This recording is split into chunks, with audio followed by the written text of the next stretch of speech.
Ito yung gagawin ko ngayon mga katorilyo. Didyakan ko. Didyakan ko lahat ng gulong para ikutin. Tapos i-adjust dito sa kanyang slack adjuster.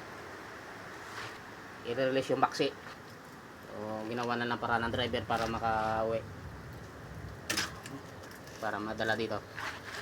So, didyakan ko at ayan, dyan na mga katorilyo. Ayan, nakahangin na. Oh. Malalayo. Yung iba malalayo ang clearance. Ayan. I-adjust pa yan, nakabuka. Pero meron ditong gulong mga katorilyo na nanikit. Ayun, malalayo rin. Malalayo. Lalo na yan.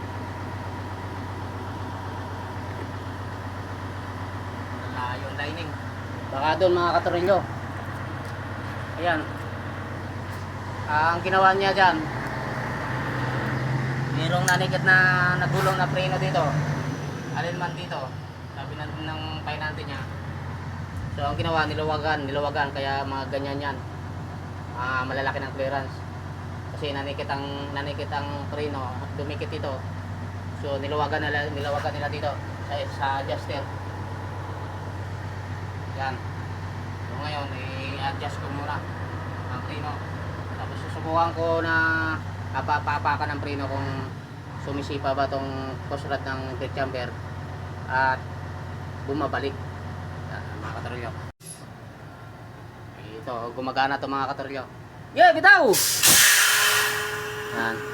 Ito hindi gumagana kasi wala siyang supply ng hangin.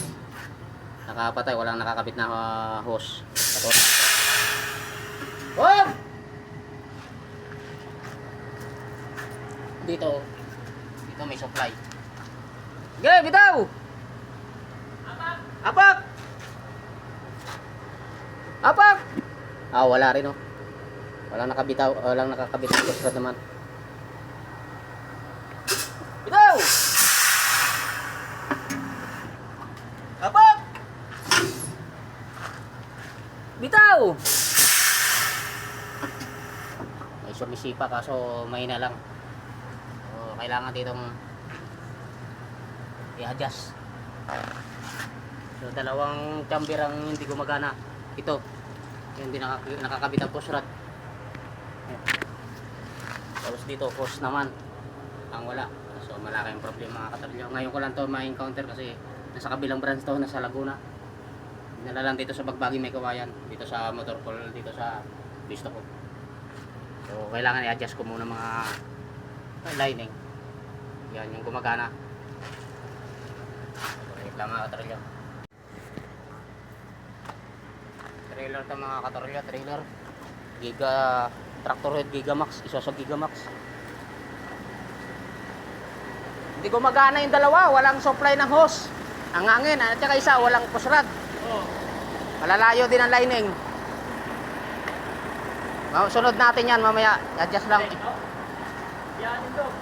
Hindi ba yatin? Diba, trailer lang ang atin. 1, 2, 3. Ito wala to. Wala yan. Wala din doon. Dito sa kaliwa. Doon sa unahan sa kaliwa wala. Ito lang gumagana. At saka yun. Putik. Balik dalawa lang ba di? Dalawa nga lang yun. Ginawa namin ng paraan yan kasi wala na to eh. Biyahe na eh. Ang biyahe na? Oo. Yan yung ganyan ginawa namin. Ginawa na lang ng paraan namin ni Chip eh. Nanikit. Kaya nga ito nga sana, i-represent to. Dalawa na nga lang, nanikit pa. Oo. I-adjust ko na preno. I-adjust ko muna mga katorilyo dito sa slack adjuster. Yan o, malayo. Saka ito lang gumagana, mahina pa yung sipa ng ng chamber, ng push rod.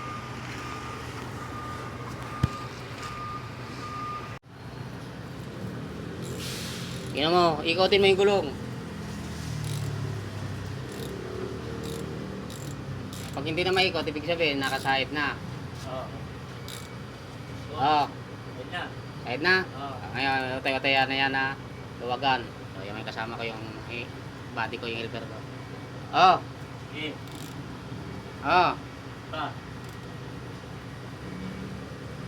Yan.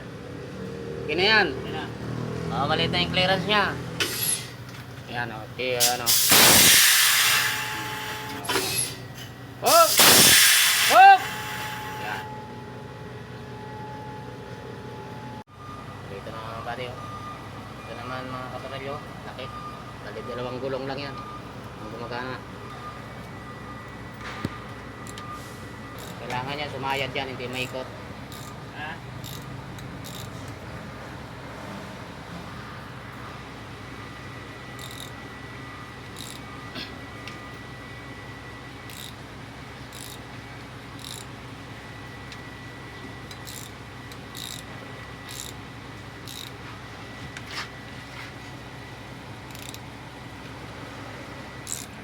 Yan. Buddy. Luwag. May masikip na. Oo, sagot na eh. Oo. Ba. Ba. Ba. Gas. Ba. Oo. Sabit pa. Oo. Ba. Ba. Yan. Yan. Okay, apakan mo. Palitin ang brake chamber ito mga katorolyo. Wala nang pusrad. O isa. Bitaw! So, malakas din naman mga katorolyo. Malakas. Oh. Putol pala yan. Makakatorolyo. Putol ang pusrad. Putol. So, ikutin. Buddy. Okay, ikutin mo nga. Ha? Ikutin mo kung bumaba, ano. Dito, kabila, ikutin mo. Hop! Okay! Apak! Apak! Bitaw! Bitaw! Okay naman na, pati. Okay na mga katoryo, umiikot naman ako. So, bumabalik naman. Okay, okay na! Okay na? Oh!